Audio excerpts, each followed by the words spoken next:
পথচারীদের কাছে মূর্তিমান আতঙ্কের নাম রাজধানীর খিলক্ষেত ফুটওভার ব্রিজ। দীর্ঘদিনের অবহেলা আর রক্ষণাবেক্ষণের অভাবে ব্রিজটি যেন পরিণত হয়েছে মৃত্যু ফাঁদে। মাঝে একবার নামমাত্র সংস্কার হলেও নড়বড়ে কাঠামো আর ভাঙা ছাদ নিয়ে টিকে আছে এটি। তাই ঝুঁকিপূর্ণ ফুটওভার ব্রিজটি দ্রুত সংস্কারের দাবি উঠেছে। প্রতিদিন গোসলে সিরামের উজ্জ্বলতা মেরি সিরাম সোপ বার। দেখে মনে হবে এখনই ভেঙে পড়বে। এটি রাজধানীর অন্যতম ব্যস্ত এলাকা খিলক্ষেতের হোটেল লা মেরিডিয়ানের সামনের ফুটওভার ব্রিজ।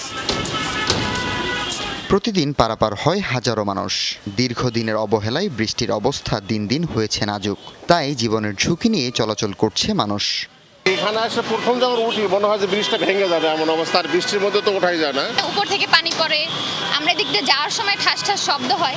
এখন নাউডেজ একেবারেই অবস্থা খারাপ, যে কোনো সময় দুর্ঘটনা করতে পারে, যে কোনো সময়। তো সরকারের কাছে আমরা একটা আবেদন, সরকারের দৃষ্টি আকর্ষণ করছে এটা খুবই কাজে দ্রুত অবস্থা ঠিক করে। বৃষ্টি বললে আমাদের হাঁটা যাওয়া মুশকিল, এখানে হয়ে যায় স্লিপ। মনে করেন বিদ্যালয়ের যারা যায় মনে করেন আমাদের হাত থেকে ধরে নিয়ে যেতে হয়। ক্ষোভের শেষ নেই ফুটওভার ব্রিজ ব্যবহারকারীদের। এমন ব্যস্ত সড়কের উপর কিভাবে এতদিন এমন অবস্থায় পড়ে আছে এটি, তা নিয়েই বিস্মিত সবাই। রেগুলারলি আমি এই ফুটওভার ব্রিজে পার হই।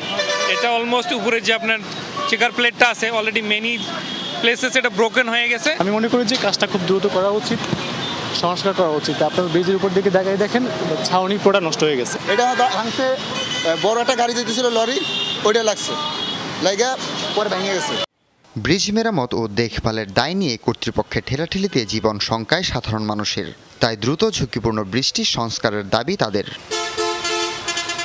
হাসিবুল করিম বিজয়, যমুনা নিউজ, ঢাকা।